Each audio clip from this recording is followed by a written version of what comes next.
जिस तरह से कोविड के मामले बढ़ रहे हैं, भारत सरकार भी अब सतर्क दिख रही है। कैबिनेट की इस बैठक में कोविड को लेकर के सरकार का कोई फैसला? देखिए, कोविड का वापस दुनिया में लौटना निश्चित रूप से चिंता का विषय है। लेकिन पिछले कोविड के दोनों दौर में भी, जब 2020 के शुरुआत में भारत में कोविड आया था, जब भारत सीमित संसाधनों के साथ में किस तरह से कोविड का प्रबंधन करेगा और उसके कारण से किस तरह की चुनौतियां खड़ी होंगी, पूरा विश्व भारत में आने वाली चुनौती को लेकर के भी चिंतित था।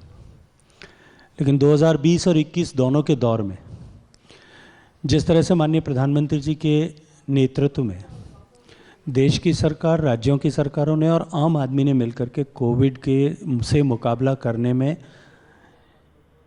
पूरे देश ने एकजुटता दिखाई।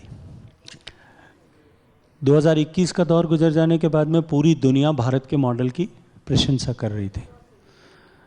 जिस तरह से हमने वैक्सीन को डेवलप किया, उससे पहले हमने जिस तरह से अपने टेस्टिंग फैसिलिटीज़ को बढ़ाया, वैक्सीन्स को डेवलप किया,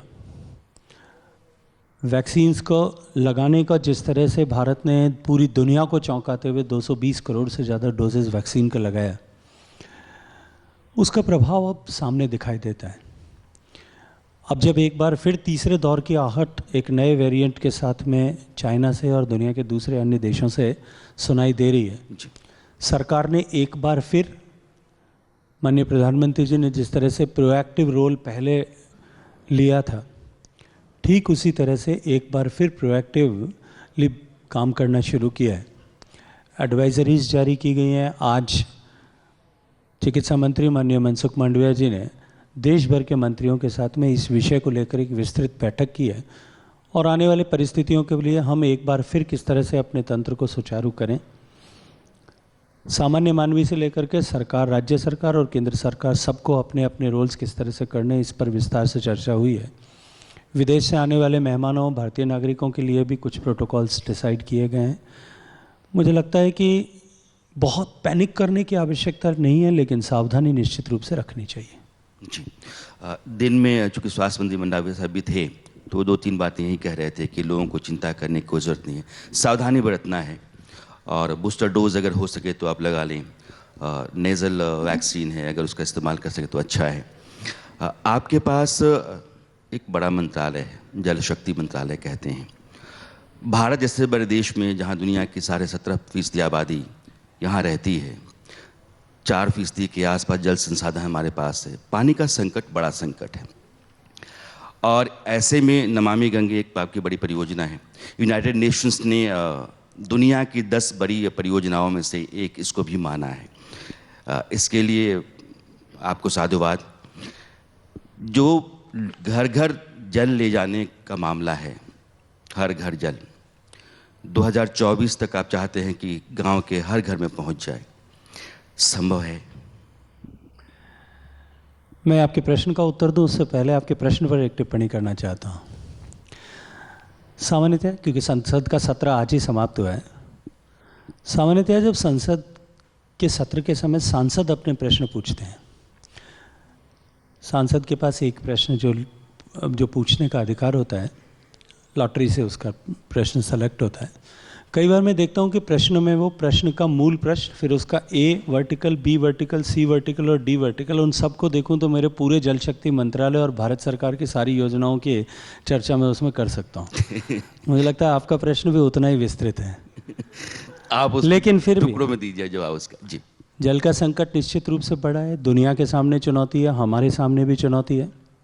हमारी चुनौती दुनिया के परिप्रेक्ष्य में और बड़ी है, क्योंकि हमारी आबादी जो है दुनिया में दूसरी सबसे बड़ी आबादी है, जैसा आपने कहा, उसके सापेक्ष और टोटल कैटल पॉपुलेशन के सापेक्ष हमारे पास पानी की प्रकृति से जो उपलब्धता है वो कम है। चुनौती और भी बड़ी इसलिए है क्योंकि अर्बनाइजेशन बढ़ रहा है। चुनौती और भी बड़ी इसलिए है क्योंकि क्लाइमेट चेंज इम्पैक्ट हमको सबको दिखाई दे रहे हैं। चुनौती और भी बड़ी इसलिए है कि इंडस्ट्रियलाइजेशन बढ़ रहा है, इकोनॉमी ग्रो कर रही है। इन सब के कारण से हमारी चुनौती बढ़ी है। लेकिन फिर भी जितना पानी प्रकृति से हमको मिलता है उसका हम ठीक से यदि प्रबंधन करें तो हम आने वाले कई वर्षों तक देश को सस्टेनेबली वाटर अवेलेबल करा सकते हैं। और इसके लिए हॉलिस्टिक प्लानिंग की आवश्यकता थी, तो माननीय प्रधानमंत्री जी ने जल के विभिन्न विषय, जल से जुड़े हुए विभिन्न विषय, डिफरेंट एस्पेक्ट्स ऑफ वाटर, जो अलग अलग विभागों में, अलग अलग मंत्रालयों में डिस्कस किए जाते थे, उन सब को जोड़ करके एक मंत्रालय का गठन किया था। और उसके जितने एस्पेक्ट्स हैं, हम सब के ऊपर एक साथ काम कर रहे हैं। अभी हम ग्राउंड वाटर रिचार्ज पर भी काम कर रहे हैं अटल भूजल योजना से। हम अपने किसान सिंचाई के क्षेत्र को, कमांड एरिया को बढ़ाने के लिए भी काम कर रहे हैं। हम स्मार्ट इरिगेशन को प्रमोट करने के लिए भी काम कर रहे हैं। हम होल ऑफ द गवर्नमेंट की बात करूं तो हम क्रॉप डाइवर्सिफिकेशन पर भी काम कर रहे हैं। हम ऐसी क्रॉप वेराइटीज़ पर भी काम कर रहे हैं जिनमें कम पानी की आवश्यकता हो। इसके साथ साथ में नदियों के इंटरलिंकेज पर भी काम कर रहे हैं। और जैसा आपने अंतिम प्रश्न में कहा, प्रश्न के अंतिम भाग में, कि पेयजल हर घर तक पहुंचाने की जो बात है वो हो पाएगा, मैं पूरे विश्वास से कहता हूँ हो ही जाएगा। और वो ऐसा इसलिए, जब हमने काम शुरू किया था, माननीय प्रधानमंत्री जी ने लाल किले के प्राचीर से उद्घोष दिया था, तब देश में लगभग 16% घरों तक पीने का पानी पहुंचता था, 16 से कुछ अधिक। 19 करोड़ से ज़्यादा परिवार हैं, उसमें से 3 करोड़ 23 लाख घर तक पानी पहुंचता था। शेष लगभग 16 करोड़ घरों की माताओं बहनों को पानी लेने के लिए सर पर ढो करके लाने के लिए अभिशप्त होना पड़ता था। योजना अनाउंस हुई 15 अगस्त 2019 को। पानी चूँकि राज्यों का विषय है, हमने राज्यों के साथ कंसल्टेशन किया। देश में अलग अलग तरह की परिस्थितियाँ, हर राज्य की अपनी हालात हैं, अपनी प्रिपेयर्डनेस है, अपनी परिस्थितियाँ हैं, भौगोलिक परिस्थितियाँ भी अपनी अपनी अलग अलग तरह की हैं। सब राज्यों के साथ मिल बैठ करके हमने योजना जो है के लिए गाइडलाइन बनाई थी, जो 25 दिसंबर 2019 को जारी की थी माननीय प्रधानमंत्री जी ने सुशासन दिवस के दिन। दैट वाज द डे जहाँ से योजना लॉन्च हुई प्रैक्टिकली। 3 महीने बाद में, ठीक 3 महीने बाद में 25 मार्च 2020 को कोविड के कारण लॉकडाउन लग गया था। सब मानते थे कि अब डिरेल हो जाएगी, नहीं हो पाएगा, लेकिन माननीय प्रधानमंत्री जी की ड्राइविंग फोर्स थी और उन्होंने निरंतर जिस तरह से मार्गदर्शन दिया, मैं आज गर्व से यहाँ बैठकर ये बात कह सकता हूँ कि देश में जो आंकड़ा 16% से कुछ अधिक होता था, वो आज 56% हो गया है, जहाँ घर तक पानी पहुँचता है। जो नंबर 3 करोड़ 23 लाख था, वो बढ़ कर के 7 करोड़ 75 लाख पहुँच गया। 7.5 करोड़ से ज़्यादा माताओं बहनों के घर से मटके का बोझ, सर से मटके का बोझ उतारने का पुण्य जो है यशस्वी प्रधानमंत्री नरेंद्र मोदी जी ने प्राप्त कर लिया है। जिस गति के साथ में काम हो रहा है, जिस तरह से हम राज्यों के साथ मॉनिटर कर रहे हैं, मुझे पूरा विश्वास है कि 2024 तक हम इसे सफलतापूर्वक पूरा कर पाएंगे। जी, मैंने सवाल इसलिए पूछा था क्योंकि आपके जवाब से मेरे सवाल को जोड़ करके देखने पर तस्वीर साफ हो जाएगी। इस देश में 60 करोड़ लोग पॉल्यूटेड वाटर, गंदा पानी पीते रहे हैं। आपने कहा कि महिलाएं, बच्चियां बहुत दूर दूर तक मटका लेकर के पानी के लिए आती जाती रही हैं। ग्राउंड वाटर लगातार कम होता चला जा रहा है इस देश में, लेकिन ये एक बड़ी चुनौती है। सरकार की चिंता उस चुनौती से जुड़ती हुई दिख रही है। इसलिए आपने जब ये आंकड़े दिए हैं तो देश को समझ में आ रहा है कि नहीं, सरकार पानी को लेकर के सक्रिय है, चिंतित है, क्योंकि पानी से जो रोग पैदा होते हैं उस पर भी खर्च लग जाता है। तो ये एक ऐसा मसला था, सरकार ने बहुत सोचती नहीं थी, लेकिन आपकी सरकार ने सोचा। तो मैं चाहता था कि तस्वीर आपकी तरफ से रखी जाए। एक और बड़ी बात आपकी, नदियों को जोड़ने का जो मामला रहा है, लंबे समय से इस पर चर्चा होती रही है, कुछ बार योजनाओं में तब्दील हुई, लेकिन कभी ज़मीन पे अमल में दिखती नहीं रही थी। आपके दौरान दिखी है। नदियों को जोड़ने से देश की कुछ बड़ी समस्याओं का समाधान हो सकता है, उस पर थोड़ा सा आप बताइए। देखिए, पानी के क्वालिटी की चर्चा आपने की, मैं थोड़ा सा उस विषय पर बात करना चाहता हूँ। देश में अनेक तरह के कंटामिनेशन ज़मीन के पानी में थे। गंगा के बहाव क्षेत्र के आसपास आर्सेनिक का संकट है।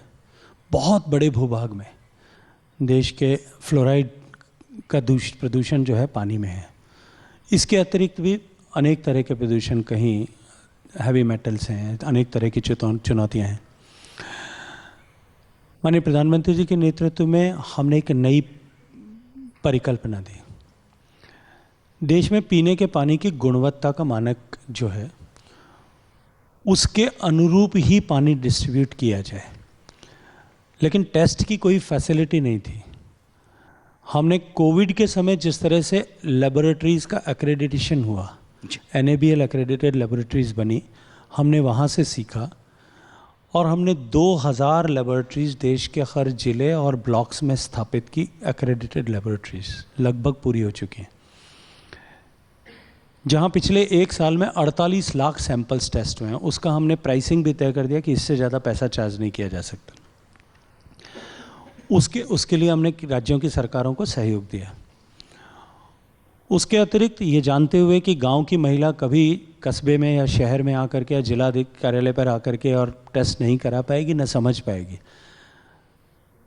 मैं खुशी से कहता हूँ देश में 16 लाख महिलाओं को हमने ट्रेन किया और उनको हैंडहेल्ड डिवाइसेस दिया कि वो घर में अपने गांव में बैठ कर के पानी की गुणवत्ता को टेस्ट कर सकें। और उससे आगे बढ़ कर के भी हमने अपने स्टार्टअप्स को लेकर IoT based, internet of thing based, sensor based जो है डिवाइसेस बनाई हैं, जो रियल टाइम क्वालिटी क्वांटिटी दोनों को मॉनिटर करती हैं। और ऐसी 100 जगह हमने जो है पायलट करके उनको पिछले 1 साल से टेस्ट कर दिया है, जो 100 जगहों से पिछले 1 साल से continuous real time data feed कर रही हैं। इसलिए हम उस दिशा में आगे बढ़ें और आने वाले समय में मैं कॉन्फिडेंस से कहता हूं कि आप भी अपने घर में, क्योंकि आपको व्यवस्था पर विश्वास हो जाएगा, 1-2 बार टेस्ट करा लेंगे तो और ज़्यादा विश्वास हो जाएगा, तो आप भी घर में जिस तरह से यूरोप में लोग सीधा नल से पानी पीते हैं वैसे पी पाएंगे। दूसरा विषय, आपने नदियों की जोड़ने की बात की। बहुत वर्षों से इस बात पर चर्चा होती थी। श्रद्धेय स्वर्गीय अटल जी के समय इस बात को विस्तार मिला कि देश में सरप्लस बेसिन से डेफिसिट बेसिन पर पानी ट्रांसफ़र होना चाहिए। देश का लगभग 15-18% हिस्सा ऐसा है जहाँ हर साल बाढ़ आती है, लगभग इतना हिस्सा ऐसा है जहाँ हर साल सूखा होता है। इसलिए आदर्श स्थिति हो सकती है कि हम सरप्लस बेसिन से डेफिसिट बेसिन में पानी ट्रांसफ़र करें। अटल जी के समय में इस पर कुछ काम हुआ, सुप्रीम कोर्ट ने भी आदेश किया, एक टास्क फोर्स बनी थी, उसने कुछ काम किया, लेकिन बीच के 10 साल में उसे ठंडे बस्ते में डाल दिया गया। 2014 में सरकार बनने के बाद में उसमें फिर तेज़ गति से काम हुआ। 31 ऐसे लिंक आइडेंटिफाई हुए जिनकी प्री फिजिबिलिटी रिपोर्ट बनी। उनमें से 15 लिंक की DPRs बनी। उनमें से 5 लिंक प्लस एक अभी हाल ही में ERCP को जोड़ा गया है, तो 6 लिंक को उसके नेशनल पर्सपेक्टिव प्लान में रखा गया। लेकिन क्योंकि राज्यों को अंततः राज्यों को समझौता करना होता है, आपस में सहमति बनानी होती है। और मैं आपके चैनल के माध्यम से धन्यवाद देना चाहता हूँ उत्तर प्रदेश के माननीय मुख्यमंत्री जी को और मध्य प्रदेश के माननीय मुख्यमंत्री जी को कि उन्होंने देश में एक नई शुरुआत की।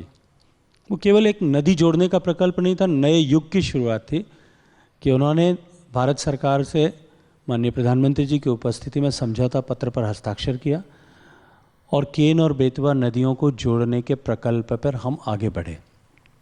45,000 करोड़ रुपए लगभग की लागत की ये योजना, जिस क्षेत्र को इसका लाभ मिलने वाला है वो बुंदेलखंड का क्षेत्र है, उत्तर प्रदेश में भी और मध्य प्रदेश में भी। कभी आपको बुंदेलखंड जाने का अवसर मिला हो, वहाँ एक कहावत वर्षों से, सदियों से बोली जाती है और उस कहावत की जो पंक्ति शब्द हैं उससे वहाँ पानी की किल्लत और वहाँ माताओं बहनों को जो पानी को लेकर के दर्द है वो उन 4 शब्दों में समझ आता है। और वो कहावत है, खसम मर जाइए पर गगरी न फूटे। बेशक मेरा पति का देहांत हो जाए पर मेरी मटकी न फूट जाए। कहीं कितनी बड़ा दर्द उसका है, इसको समझने की कोशिश कीजिए।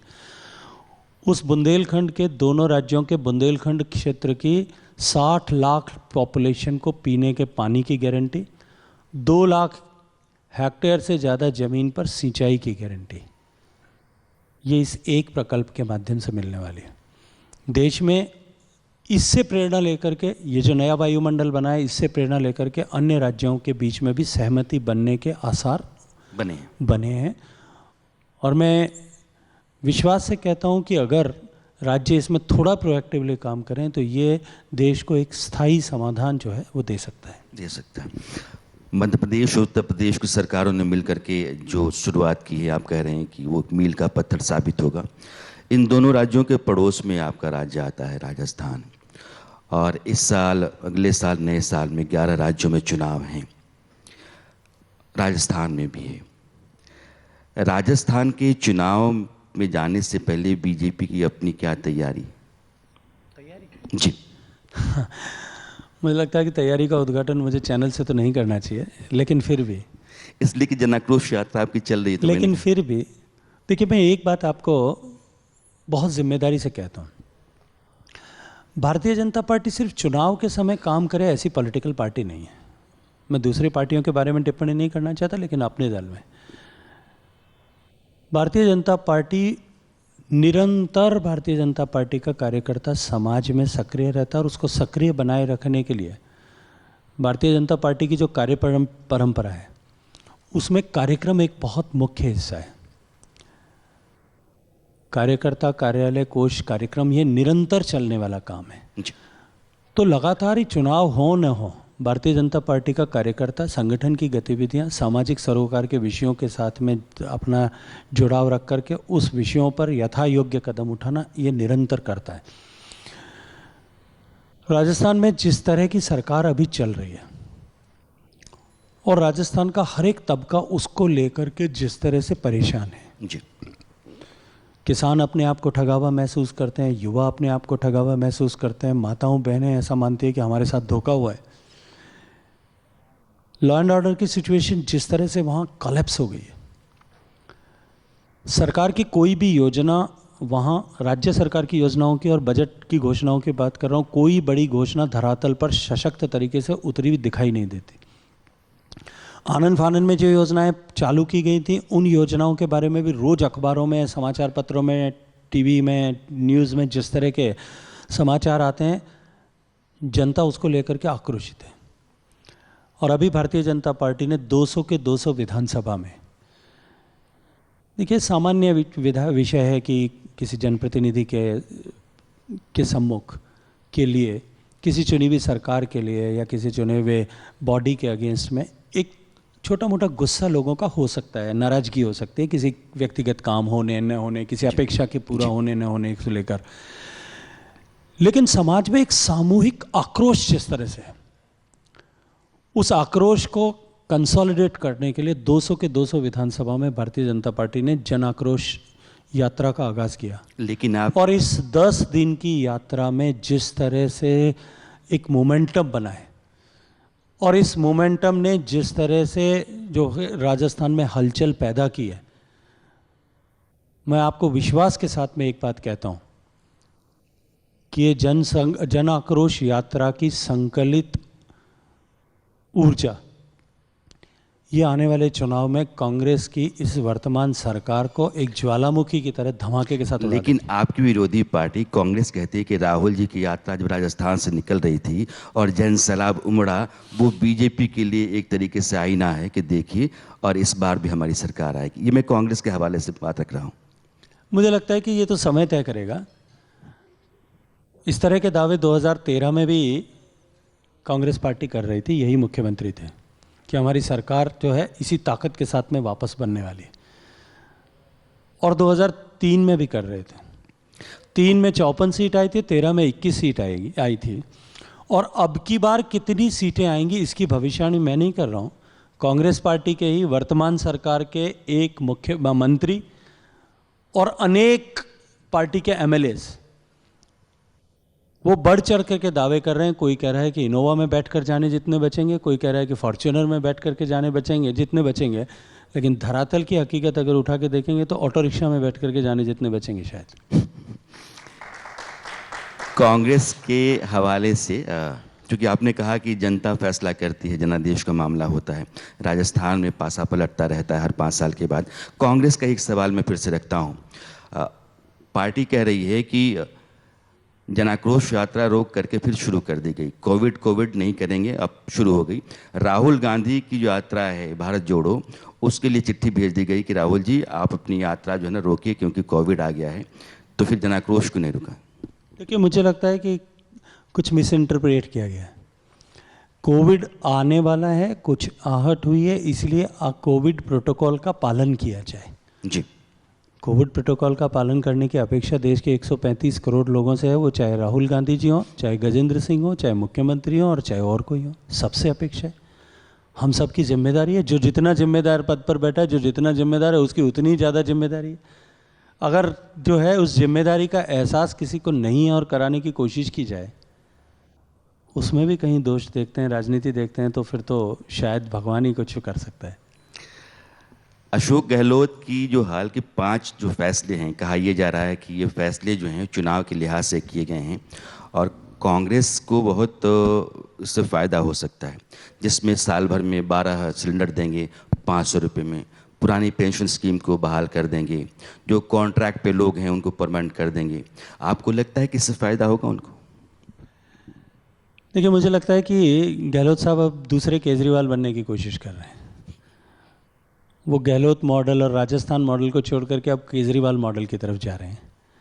लेकिन राजस्थान की जनता के साथ जिस तरह का धोखा हुआ है, राजस्थान का परिचय पूरे विश्व भर में, उसके शौर्य सम्मान, महिलाओं के प्रति आदर भाव से होता था, उस राजस्थान को जिस तरह से इस collapse law and order situation और सरकार के मुखिया का इन विषयों से ध्यान हटने के कारण से जिस तरह से देश में सबसे ज़्यादा बलात्कार होने वाले प्रदेश के रूप में परिभाषित किया गया है, अब राजस्थान की जनता है, स्वाभिमानी है, वो भूखे सो सकती है लेकिन इस तरह की विषयों पर कॉम्प्रोमाइज़ नहीं करेगी। और अब की बार इन सब विषयों का जवाब जो है वो सामने मिलने वाला है। 2013 की फिर याद दिला दूँ, 13 के समय में भी इसी तरह के कुछ घोषणाएं करने की कोशिश की गई थी, लेकिन आत्ममुग्धता से लबरेज आदरणीय गहलोत साहब के नेतृत्व में जब कांग्रेस पार्टी चुनाव के लिए गई थी, तब 21 सीटों पर सिमट करके वापस आई थी। एक आध और कम हो जाता तो शायद अपोजिशन का लीडर भी कोई नहीं बन पाता। अपोजिशन के लीडर की बात है, कांग्रेस के भीतर एक खटपट चलती है राजस्थान में, अशोक गहलोत सचिन पायलट के बीच में, और राहुल गांधी ने इस बार चाहा कि मामला बन जाए, लेकिन अभी देखेंगे आप तो बनता हुआ सा नहीं दिख रहा है। एक बार नज़र बीजेपी के सचिन पायलट पे थी, चुनाव से पहले कांग्रेस के भीतर के हालात जो है ना, बीजेपी फिर से सचिन पायलट की तरफ नज़र रखेगी? मैं पूछ रहा हूँ बस। देखिए, सामान्यतया पड़ोसी के घर में सास और बहू के बीच में, या हस्बैंड वाइफ के बीच में, या ननद भौजाई के बीच में, या दिरानी जेठानी के बीच में लड़ाई हो, उसमें पड़ोसी को नाक जो है अपना घुसाना नहीं चाहिए। पिछले वाले उनके घर में लड़ाई हो रही है, लड़ने दीजिए। हमारा कंसर्न सिर्फ इतना है कि उस लड़ाई के कारण से राजस्थान की करोड़ों करोड़ जनता जो है वो भुगत रही है। हमारी चिंता सिर्फ इतनी है कि लोग जो है राजस्थान, उस लड़ाई के चलते सरकार का फोकस जिस तरह से डाइवर्ट हुआ है, उसके कारण से राजस्थान में माफिया तंत्र पनप गया है।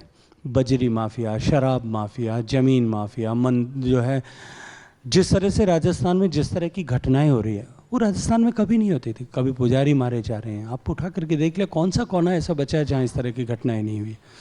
और इस सब के बावजूद भी सरकार के कान पर चूं नहीं रह रही। तो ये जो लड़ाई है, वो लड़ाई आप अपनी बेशक करिए, आप चाहे जिसको जो पद दीजिए, ये उनका विषय है। हमें इससे कोई, मुझे लगता है कि सरोकार नहीं है, लेकिन हमारा सरोकार सिर्फ इतना है कि राजस्थान की जनता की ओर देखिए, उसको बख्श दीजिए। मैं अपना सवाल थोड़ा सीधा कर लेता हूँ।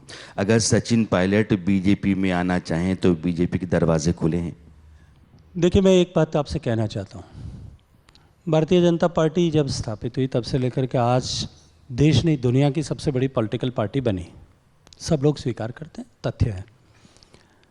जो लोग भारतीय जनता पार्टी के कुनबे में आए, वो ऐसे तो नहीं थे कि शायद वो राजनीति से अलूफ कहीं दूसरे किसी ब्रैकेट में बैठे थे और उठ के आ गए, कहीं ना कहीं थे।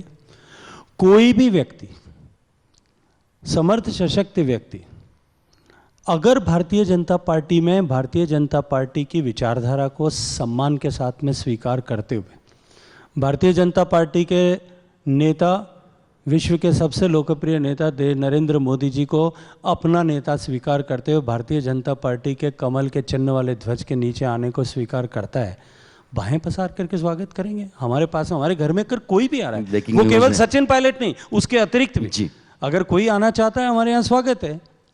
हमारी विचारधारा पर उसको कैसा को सम्मान करना होगा, हमारे साथ कदम से कदम चला कर चलने के लिए तैयार होना होगा, और हमारे हमारे नेता का नेतृत्व स्वीकार करना होगा। नहीं तो असम से मध्य प्रदेश तक तो यही हुआ है ना। हाँ, तो लाजमी यदि वो सचिन पायलट के लिए एक बड़ा संकेत है आपकी तरफ से कि अगर आना चाहते हैं तो आज ये चुनाव का मौसम आ गया है, उससे पहले आ जाए तो अच्छा है। एक और सवाल है मेरा, राजस्थान में भारतीय जनता पार्टी चेहरे के साथ उतरेगी या फिर यूं ही चलेगी? मुझे लगता है कि पार्टी के राष्ट्रीय अध्यक्ष एक नहीं अनेक बार इस बात को स्पष्ट कर चुके हैं। माननीय गृह मंत्री जी अपने प्रवास के समय में इस बात को स्पष्टता के साथ में पब्लिक डोमेन पर माइक से कह चुके हैं कि हमारा चेहरा नरेंद्र मोदी जी होंगे। हम नरेंद्र मोदी जी के चेहरे पर राजस्थान में 2023 का चुनाव लड़ने वाले हैं। यानी बीजेपी बिना चेहरे के इस बार मैदान में उतरेगी? ये तो मैंने नहीं कहा, नरेंद्र मोदी जी के चेहरे को आप चेहरा नहीं मानते हैं? मैं विधानसभा चुनाव की बात कर रहा था, क्योंकि चुनाव प्रचार और चुनाव प्रबंधन इन दोनों की बहुत बारीकियां आप जानते हैं, और पार्टी ने हाल में जो जिम्मेदारियां आपको दी हैं वो उस बात की गारंटी है, उसकी मिसाल है। आप गुजरात में चुनाव प्रचार में थे, एमसीडी चुनाव प्रचार में थे, पंजाब के प्रभारी थे। मैं 2024 के चुनाव के लिहाज से, चूँकि अब 2023-2024 भारतीय जनता पार्टी का ये दावा है कि वो फिर सरकार बनाएगी। अलग अलग राज्यों में जो विपक्षी दल हैं भले वो एकजुट नहीं हैं, लेकिन वो अपनी पूरी ताकत लगा कर भारतीय जनता पार्टी को 272 के आंकड़े से नीचे लाने की कोशिश कर रहे हैं। एक तरफ गठबंधन की तैयारी भी चल रही है। भारतीय जनता पार्टी 2024 में फिर से आएगी, इस बात की गारंटी के आधार क्या है? जिन सारी गतिविधियों की चर्चा आपने की जी,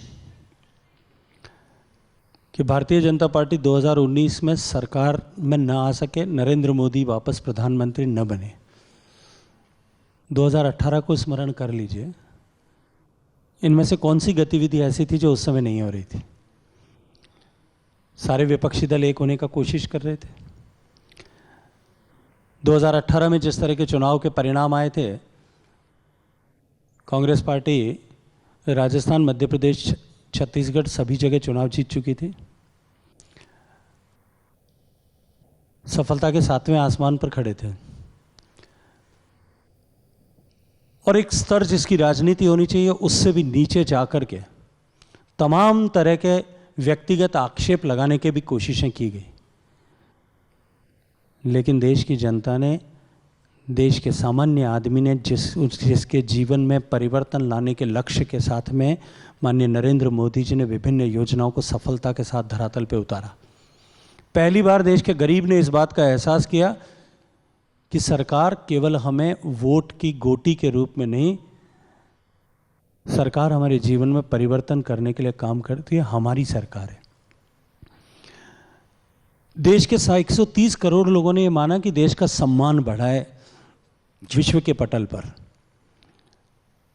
एक नई आशा की किरण के साथ में देश को आगे बढ़ता हुआ देखा, और 2019 से 2024 तक इन सारे विषयों को जिस तरह से स्थायित्व माननीय नरेंद्र मोदी जी के नेतृत्व में दिया गया है, 2019 से पहले जो आकलन किए जा रहे थे उनको धता बताते हुए 2014 की अपेक्षा अधिक मत प्रतिशत और अधिक सीट संख्या के साथ में भारतीय जनता पार्टी की सरकार बनी थी। 2024 में भी वही इतिहास दोहराया जाएगा। गजन जी, आप आए, आपने समय निकाला, अपनी बात बेबाकी के साथ रखी, आपका बहुत बहुत शुक्रिया। धन्यवाद।